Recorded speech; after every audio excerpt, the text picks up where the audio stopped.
Hello students, स्वागत है आपका आपके प्यारे से YouTube channel GK underline study में। तो आज की इस वीडियो में हम आपको 10th बोर्ड एग्जाम के लिए इकोनॉमिक्स का 5 वैसे सब्जेक्टिव प्रश्न कराने वाले हैं जो आपके बोर्ड एग्जाम में कई बार पूछा गया है और पूछा जाने की अधिक संभावना है। तो चलिए बिना समय को गवाए उन 5 प्रश्नों को अच्छे तरीके से तैयार कर लेते हैं ताकि आप बोर्ड परीक्षा में अच्छे तरीके से लिख कर आइएगा। तो चलिए शुरू करते हैं। तो इसमें जो पहला प्रश्न है आपका कि वैश्वीकरण से आप क्या समझते हैं। यह मोस्ट इंपॉर्टेंट प्रश्न है, ये बहुत बार पूछा गया है।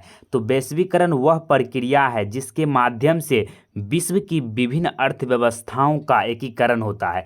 वैश्वीकरण क्या है? तो यह एक प्रक्रिया है जिसके माध्यम से जिसके द्वारा विश्व की अनेकों अर्थव्यवस्थाओं का एकीकरण होता है। इसके परिणाम स्वरूप वस्तुओं एवं सेवाओं, प्रौद्योगिकी, पूंजी और श्रम का जो है ना निर्बाध प्रभाव संभव हो पाता है। इसके अंतर्गत बहुराष्ट्रीय कंपनियां विदेशों में पूंजी निवेश करके वस्तुओं का उत्पादन शुरू करती है तथा विभिन्न प्रकार की सेवाएं उपलब्ध कराती है। तो इसका परिभाषा आप इस प्रकार से बोल सकते हैं कि वैश्वीकरण वह प्रक्रिया है जिसके द्वारा विश्व के विभिन्न अर्थव्यवस्थाओं का एकीकरण होता है, जिसके परिणाम स्वरूप वस्तु हो गया, सेवा हो गया, जो वस्तु हो गई उत्पादन किया गया, वस्तु हो गया, सेवा हो गया, सर्विस हो गया और प्रौद्योगिकी, उसके बाद पूंजी हो गया, उसके बाद श्रम, ये 5 चीज़ों का जो है ना बिना किसी रुकावट का एक देश से दूसरे देश में प्रवाह होता है। अर्थात वह यहाँ से निर्वाह होकर वहाँ जाता है और वहाँ की वस्तु यहाँ पर आता है। तो इसी पूरे प्रोसेस को वैश्वीकरण कहा जाता है और इसके अंतर्गत बहुराष्ट्रीय कंपनियां विदेशों में पूंजी निवेश करके वस्तुओं का उत्पादन शुरू करती है। उसके बाद देखिए दूसरा प्रश्न है, ये भी प्रश्न पूछा गया है। ये तीनों प्रश्न जो है ना वैश्वीकरण, निजीकरण और उदारीकरण, ये तीनों मोस्ट इंपॉर्टेंट प्रश्न है। तो प्रश्न है कि निजीकरण से आप क्या समझते हैं। तो निजीकरण का अर्थ होता है निजी क्षेत्र। निजी क्षेत्र मतलब अपना क्षेत्र जिस पर स्वामित्व खुद का हो। तो निजी क्षेत्र का अर्थ होता है कि निजी क्षेत्र द्वारा सार्वजनिक क्षेत्र के उद्यमों पर पूर्णतः अथवा आंशिक स्वामित्व प्राप्त करना। जो निजीकरण है उसका शाब्दिक अर्थ होता है कि निजी क्षेत्र द्वारा कोई खास व्यक्ति है वह जो है किसी सार्वजनिक क्षेत्र के उद्यमों पर पूर्णतः या आंशिक रूप से उस पर अपना अधिकार प्राप्त कर लेगा और उनका प्रबंधन करेगा। तो उसी को हम निजीकरण कहते हैं। और ये आर्थिक सुधारों के अंतर्गत भारत सरकार ने सन 1991 में इस नीति की शुरुआत की थी, आर्थिक सुधार की नीति का।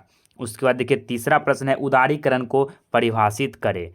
तो उदारीकरण के बारे में आपको लिखना है कि उदारीकरण का अर्थ होता है सरकार द्वारा बनाई गई आर्थिक नीतियों में विशेष छूट प्रदान करना। इसके अंतर्गत अनावश्यक नियंत्रणों एवं प्रतिबंधों जैसे परमिट, कोटा, लाइसेंस आदि की व्यवस्था से मुक्ति। इसका जो अर्थ होता है कि सरकार द्वारा जो भी अनावश्यक नियंत्रण लगाए गए हैं उसको हटाना, जैसे परमिट हो गया, कोटा, लाइसेंस हो गया, ये सभी को हटाना ही उदारीकरण कहलाता है।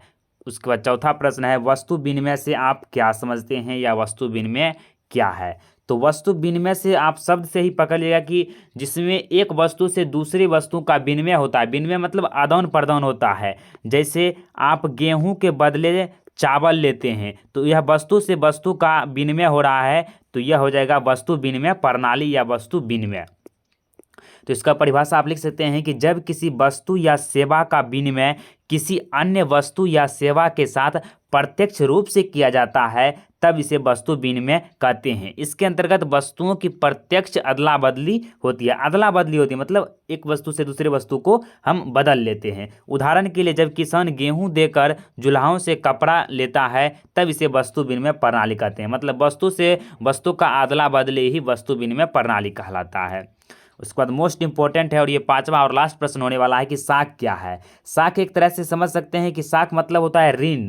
तो साख का अर्थ होता है विश्वास या भरोसा। इसका जो अर्थ है शाब्दिक अर्थ अगर लगाइएगा तो होगा विश्वास या भरोसा।